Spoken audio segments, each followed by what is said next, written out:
Welcome back to the Pro Ticker Podcast, your Tuesday morning edition covering major financial magazine headlines, everyone. Today, we're taking a deep dive into some really significant economic stories shaping global markets right now. We're pulling from the big names, CNBC, Yahoo Finance, Bloomberg, Reuters, focusing on reports around July 1st, 2025.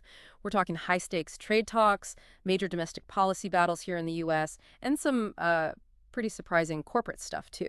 Our goal today: unpack these headlines, connect the dots for you, and hopefully give you some key insights for navigating this, well, pretty complex financial landscape. Absolutely. And what's really key, I think, is seeing how interconnected everything is. A trade negotiation over here, a policy debate over there. It all feeds into investor sentiment, market moves. Globally, it's not happening in isolation. Definitely not. Okay, let's start unpacking with that global market snapshot then. How did things look in Asia Pacific, especially after Wall Street hit those records again? CNBC had some live coverage on this. Right. Well, Asia-Pacific markets on Tuesday, July 1st, were definitely a mixed picture. Investors seem to be weighing those Wall Street gains, sure, but also keeping a very wary eye on President Trump's 90-day tariff reprieve. That deadline is looming next week. Yeah. Big deadline. So how did specific markets react? Well, Japan's Nikkei 225, it actually fell 1.24%. And that's interesting because it reversed from an 11-month high it just hit. The Topics index was down too, about 0.73%. Okay, so Japan was down. What about elsewhere? South Korea was up a bit. The Kospi rose 0.58%. Kosdaq added a little, 0.28%. Australia's S&P SX 200 was basically flat. India's Nifty 50 and Sensex, also pretty flat. And Hong Kong was closed for a holiday, which sometimes quiets things down regionally. Got it. And U.S. futures during Asian hours? They actually dipped, even though, as you said, the S&P 500, the Nasdaq, the Dow, they all closed at new records on Monday. So it really highlights that split, doesn't it? Wall Street's feeling good, but the global picture, especially with tariffs hanging overhead, is making investors elsewhere a bit more cautious. That divergence is telling. It really is. And speaking of tariffs, this is where it gets, well, really interesting, as you said. Trump's policies are obviously a huge theme. That 90-day reprieve ending next week. What's the latest vibe coming out of D.C. and the global talks? Yeah, the pressure is definitely on. Treasury Secretary Scott Bessent made comments on Monday, July 1st. He mentioned, according to CNBC reports, that some countries are negotiating in good faith, but he also warned that tariffs could spring back to those April 2nd levels if nations are recalcitrant. Recalcitrant, strong word. Yeah. That must put huge pressure on the EU talks, right? Bloomberg and Reuters were detailing their position. They have that July 9 deadline. Exactly. It's high stakes. The European Commission, based on what Reuters reported, seems willing to accept a sort of universal U.S. baseline tariff, maybe 10%. But, and this is the big but, they want major exemptions. Specifically, immediate relief from the 25% on autos and car parts and the 50% on steel and aluminum. Cars are apparently a real red line for them, as one diplomat told Reuters. It clashes directly with Trump's goal of boosting U.S. auto production, you see. A fundamental clash. So what's the EU's backup plan if talks fail? Bloomberg mentioned they're preparing. Oh, they are definitely preparing. Bloomberg laid out how they have countermeasures ready. They've got tariffs approved on about $21 billion of U.S. goods, things like soybeans, poultry, motorcycles, targeting sensitive states that they can roll out quickly.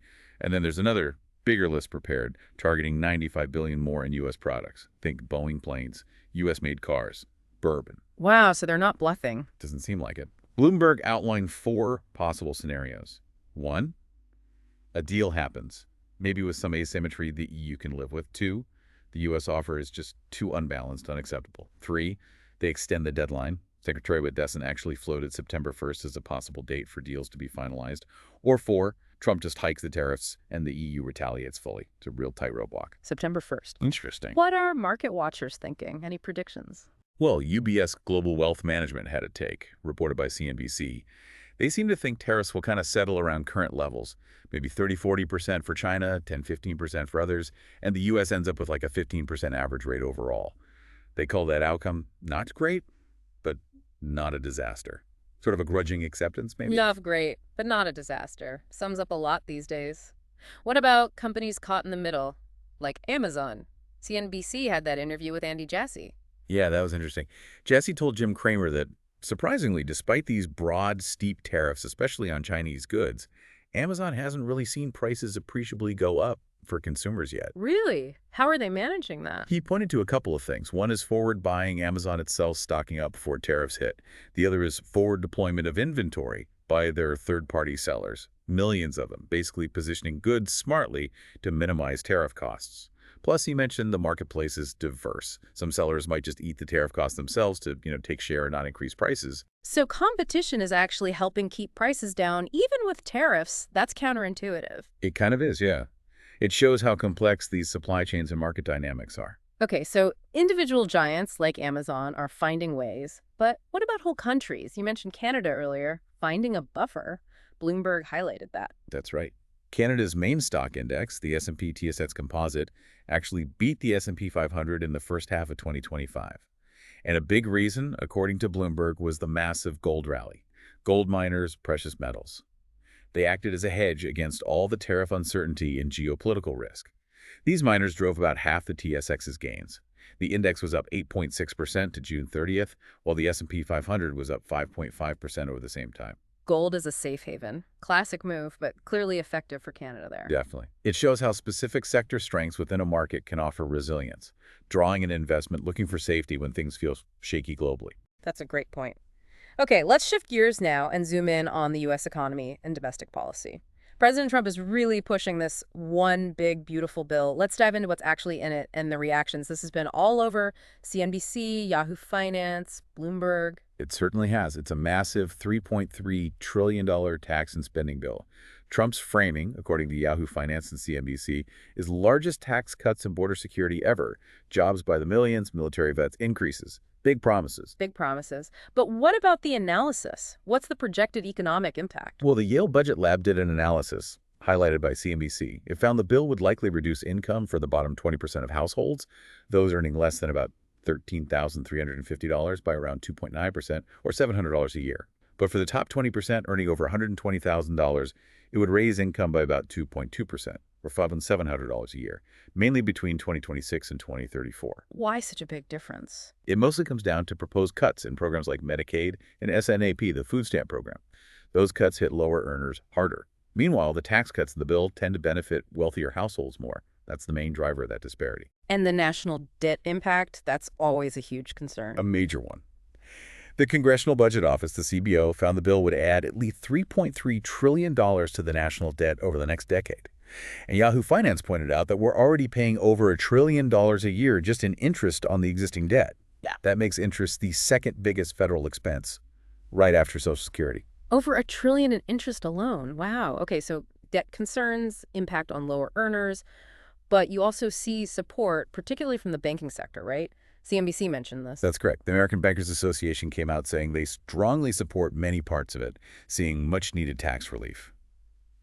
And Nomura's chief economist, David Seif, told CNBC that compared to doing nothing, letting the 2017 tax cuts expire, this bill would be unquestionably good for the U.S. economy over the next couple of years. It avoids a sudden fiscal shock. City strategists also see it as an economic tailwind. So you have that perspective, too. But critics are pushing back hard on the fiscal responsibility angle. They are. Beyond the debt, critics like Erica York at the Tax Foundation's Center for Federal Tax Policy called it fiscally irresponsible in comments cited by CNBC. She also pointed out that making the tax code even more complicated just adds more burden to the IRS. So it's that classic tension, short-term boost versus long-term fiscal health and complexity. Right. And this ties into President Trump's very vocal demands for the Fed to cut interest rates drastically. Yahoo Finance covered this angle. Yes, he wants the Fed to slash short-term rates down to 1%. That's a level usually reserved for major crises like, deep recessions or financial meltdowns. Current rates are around 4.25%. Historical average is about 4.6%. So 1% is aggressive. And economists are pointing out a bit of irony there. Exactly. According to Yahoo Finance, economists argue that Trump's own tariffs are actually pushing up inflation. They act like new taxes on imports, right? Yeah. They estimate tariffs could push inflation from maybe 2.4% up towards 3.5% or even higher. And higher inflation makes it really hard for the Fed to justify cutting rates, let alone cutting them that aggressively. So his trade policy might be hindering his monetary policy goals. It certainly looks that way. Now, to be fair, some economists do see reasons for some rate cuts. Maybe the economy is slowing, the job market weakening, the debt is unsustainable, but not down to 1%. Banking analyst Chris Whalen, for instance, suggested maybe cuts to 3%, but he also warned long-term rates could rise because of all the deficit spending from the bill. He mentioned a potential stagflation scenario, that nasty mix of stagnant growth and high inflation. Stagflation. Not a word you want to hear. And the politics around this bill are just as intense, aren't they? Republican divisions, Elon Musk jumping in. Bloomberg and CNBC have been all over that drama. Oh, absolutely. The bill is facing serious headwinds within the Republican Party itself. Bloomberg reported Senate Majority Leader Thune has almost no room for error. He can only lose 3 votes, and there are 8 major Republican holdouts right now. They're literally pulling an all-nighter in the Senate just to get through amendments. Yeah. It's that contentious. And Elon Musk, he used to be a big Trump supporter. Yes, but he's come out swinging against this bill. CNBC reported he called it a debt slavery bill. Pretty strong language. He's even vowed to campaign against fiscal conservatives who vote for it in their next primaries. His main issues seem to be the huge $5 trillion debt ceiling increase tied to the bill, and also the rollback of clean energy credits, which obviously hits Tesla's solar business. And Trump's response to Musk? Classic Trump. He brought back threats, reported by Bloomberg, to potentially pull government subsidies from Musk's companies, Tesla and SpaceX. He referenced Musk's old idea for a Department of Government Efficiency, kind of implying it could be used to target funding for Musk's ventures. And he specifically said he was strongly against the EV mandate. It's a very public, very high-profile falling out. Which has had real consequences for Tesla's stock, right? Reuters had some numbers on their upcoming deliveries. Definitely. Tesla's stock took a hit as Musk went after the bill, and Reuters reported that their Q2 delivery forecast isn't looking great. They're expected to fall again, maybe to around 394,000 units.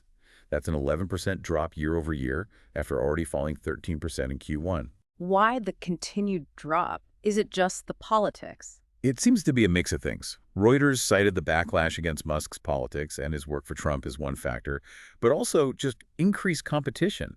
Think about companies like Xiaomi in China with their YU7 SUV. It's a real competitor. And maybe slower than expected demand for the updated Model Y.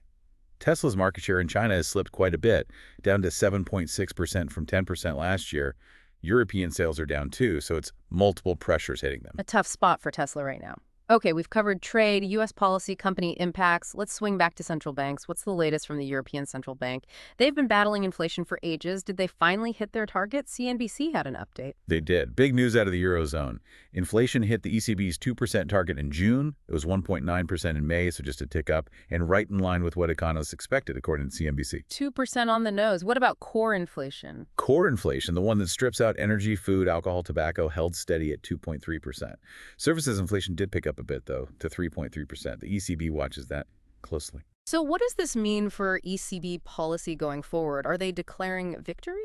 Well, ECB chief economist Philip Lane told CNBC the last cycle is done in terms of getting inflation down from that crazy 10% peak to the 2% target. So mission accomplished on that front. But he also stressed they're staying vigilant, watching for new shocks or medium-term shifts. And Pierre Wunsch, the Belgian central bank chief, echoed that. He said the consensus now is that risks are tilted to the downside for both inflation and growth, which suggests future moves would likely be cuts, not hikes. Exactly. If anything changes, it's more likely they'd cut rates further rather than raise them. It's a significant moment for the Eurozone, bringing some stability there while other parts of the world are dealing with more volatility. Definitely a positive sign for Europe. Now, looking at the wider market again, valuations, investors always wonder, are stocks cheap? Are they expensive? How does the market look right now based on those metrics? And which sectors are hot or not? CNBC broke this down. Yeah, it's the perennial question, isn't it? When we talk about cheap or pricey, often it boils down to the price-to-earnings ratio, the PE ratio. Compare stock price to earnings. Right now, CNBC reported the S&P 500 is trading at about 22.2 times its expected earnings for the next year. That's roughly a 16% premium compared to its 10-year average, which is 19.1. So the short answer is, yeah, stocks look slightly pricey overall by historical standards. Slightly pricey. And the difference between growth and value stocks. Right. Growth stocks, often tech, high PE, fast-growing, have done really well over the last decade. Right. Like 15% returns per year versus 12% for value stocks, which are theoretically cheaper relative to the fundamentals. But, history suggests that pendulum eventually swings back towards value. It's something investors always keep an eye on. So who are the winners and losers so far this year? Looking at the S&P 500 year-to-date, CNBC highlighted some big movers, top performers. Palantir, up a massive 80%. NRG Energy, up 78%. Helmet Aerospace, up 70%. On the downside, the worst performers included Deckers Outdoor, Enphase, and United Health. They were all down around 40% or so. Yeah. Wow, big swings. And which sectors are leading the pack? Industrials are actually leading, up Yeah. 12%, maybe benefiting from infrastructure talk or onshoring trends. Then you've got communication services up 10.6%, financials 8.4%, utilities and tech both around 8%, the laggards. Healthcare is down 2%, maybe some policy jitters there. Consumer discretionary down 4%, perhaps reflecting consumer caution.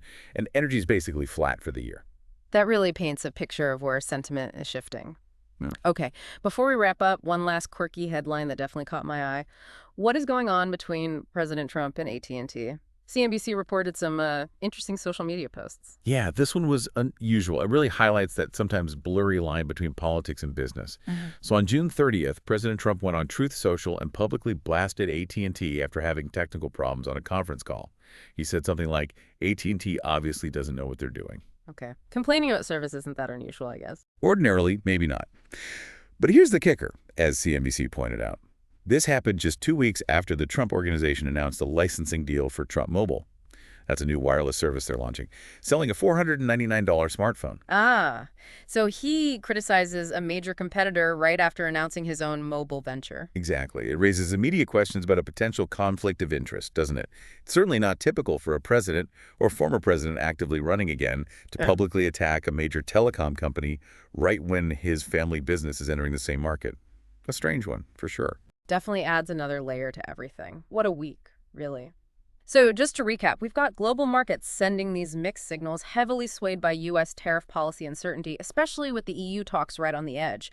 Domestically in the U.S., that one big, beautiful bill is facing major hurdles, internal GOP fights, even pushback from Elon Musk, all while adding trillions to the debt, according to projections. Meanwhile, across the pond, the ECB actually hit its inflation target, a big win for them, and market valuations. Stocks look a bit expensive overall, with clear sector rotation happening, industrials up, healthcare down. It's all interconnected, constantly shifting. It really is. And it brings us to a final thought, maybe something for you, our listeners, to chew on. With all these moving parts, trade, fiscal policies, central banks, corporate drama, even personal political spats affecting markets, how do you personally navigate it? How do you sort through conflicting information, prepare for those ripple effects in your own financial life? What does this mix of politics and economics mean for your long-term strategy? Something to think about. Absolutely. A lot to consider. We'll see you all tomorrow morning with new headlines from major financial magazines.